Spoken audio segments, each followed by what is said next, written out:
ሰላም እንደምናላችሁ ውድ የዚህ ቻናል ተከታታዮች፣ በዚህ ዝግጅት ደግሞ ስለ መጥፎ የአፍ ጠረን ምክንያቶች እንደዚሁም ደግሞ የሕክምና አማራጮች እንነጋገራለን።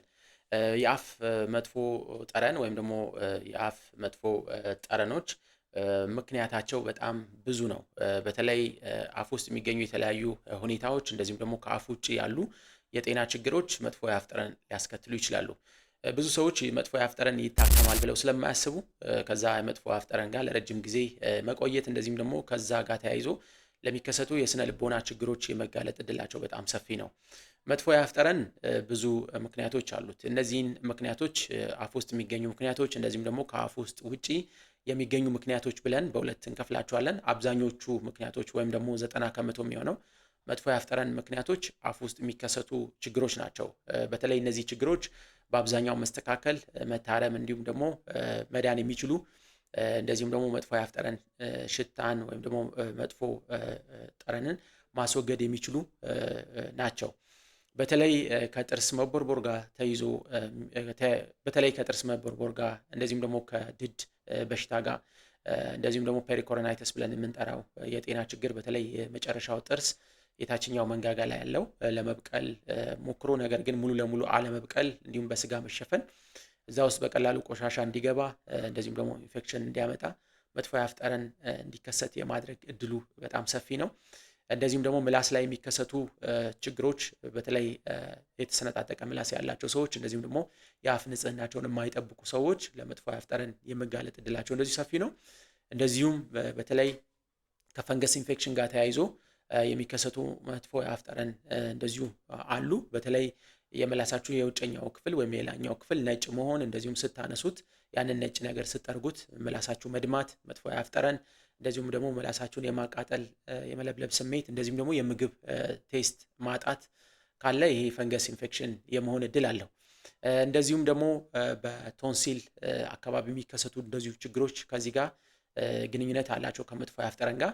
በተለይ አኪዩት የሆነ ኢንፌክሽን ወይም ደግሞ አዲስ የሆነ የቶንሲል ኢንፌክሽን እንደዚሁም ደግሞ ሪከረንት የሆኑ ትንንሽ ድንጋዮች ቶንሲል ላይ የመሰራት ሁኔታዎች ያለባቸው ሰዎች በተለይ እነዚህ ድንጋዮች በራሳቸው ጊዜ ብዙ ጊዜ የመወገድ እድል አላቸው። ነገር ግን የማይታይ የቶንሲል ክፍል ላይ እንደዚሁም ደግሞ ትልልቅ ድንጋዮች እንዲሁም ለረጅም ጊዜ የሚቆዩ ድንጋዮች መጥፎ የአፍ ጠረን የማምጣት እድላቸው እንደዚሁ በጣም ሰፊ ነው።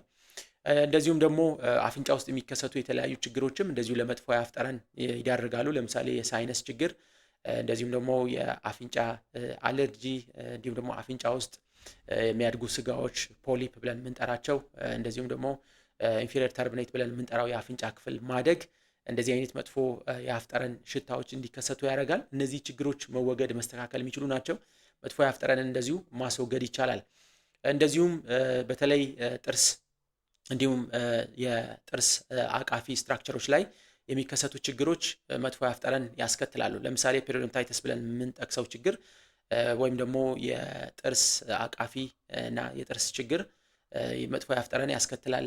ለምሳሌ የድድ መሸሽ፣ በድድ ዙሪያ ቆሻሻ መጠራቀም፣ የአፍ ንጽህና ደካማ መሆን እንደዚሁም ደግሞ በየጊዜው ክሊኒክ እየሄዳችሁ ጥርሳችሁን አለማሳጠብ፣ በተለይ ሻላ እና ፕሌክ ብለን የምንጠራቸው ነገሮች ጥርስ ላይ መደርደር እንደዚህ አይነት ችግሮችን ወይም መጥፎ ጠረኖችን እንዲከሰቱ ያደርጋል። እነዚህ ችግሮች እንደዚሁ በመቅረፍ መጥፎ የአፍ ጠረንን ማስቀረት ይቻላል። በተለይ ደግሞ እንደዚሁ ጥርስ መቦርቦር፣ በተለይ የጥርስ መርገጫ እንዲሁም ደግሞ ጥርስ ከጥርስ ጋር የሚነካካበት ቦታ ላይ ያሉ የተቦረቦሩ የጥርስ ክፍሎች በቀላሉ ቆሻሻ፣ የምግብ ትራፊ እንደዚሁም ደግሞ ባክቴሪያ በመሰብሰብ መጥፎ የአፍ ጠረን ያስከትላሉ።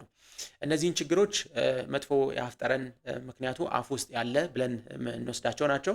እንደዚሁም ደግሞ በተጨማሪ የመጥፎ የአፍ ጠረን ከአፍ ውጪ ባሉ ስትራክቸሮች ሊመጣ ይችላል። ለምሳሌ የጉበት ህመም ያላቸው ሰዎች፣ የኩላሊት ችግር ያላቸው ሰዎች እንደዚሁም ደግሞ የጉሮሮ ችግር እንዲሁም ደግሞ ጨጓራ ጋር የተገናኙ ችግሮች ወይም ደግሞ የጨጓራ ህመም መጥፎ የአፍ ጠረን እንደዚሁ ሊያስከትል ይችላል። እንደዚሁም ደግሞ የመተንፈሻ አካል ህመሞች በተለይ የሳምባ ችግር እንዲሁም ደግሞ ሳምባ ውስጥ የሚበቅሉ የተለያዩ ስጋዎች ወይም እባጮች እንደዚሁም ደግሞ ሳምባ በትክክለኛው መልኩ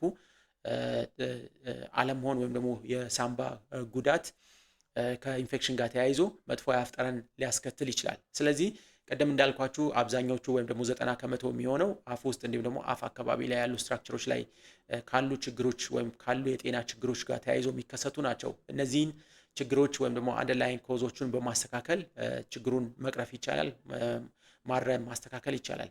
እንደዚሁም ከአፍ ውጭ ያሉ ችግሮች ደግሞ በውስጥ ደዌ ሐኪም ችግሩ እንዲታወቅ በማድረግ እነዛን ችግሮች አድሬስ በማድረግ ማስተካከል ይቻላል። እንደዚሁም በተጨማሪ ሃሊቶፎቢያ ብለን የምንጠራ ወይም ደግሞ ምንም አይነት ምክንያት ወይም ደግሞ አጋላጭ ምክንያት እዛ ሰው ላይ ሳይኖር ነገር ግን ከስነ ልቦና ችግር የሚመጡ ወይም ደግሞ ያሉ የሚመስሉ የመጥፎ የአፍ ጠረን የጤና ችግሮች አሉ። እነዚህ ሰዎች ራሳቸውን መጥፎ የአፍ ጠረን እንዳላቸው ያስባሉ። እንደዚሁም ደግሞ መጥፎ የአፍ ጠረን አለኝ ብለው በማሰባቸው ምክንያት በጣም ይሳቀቃሉ ከሰው ጋር ያላቸው ግንኙነት። እንደዚሁም ደግሞ ስራ ቦታ ላይ ራሳቸውን የማወክ ቴንደንሲ ያላቸው ሰዎች ናቸው።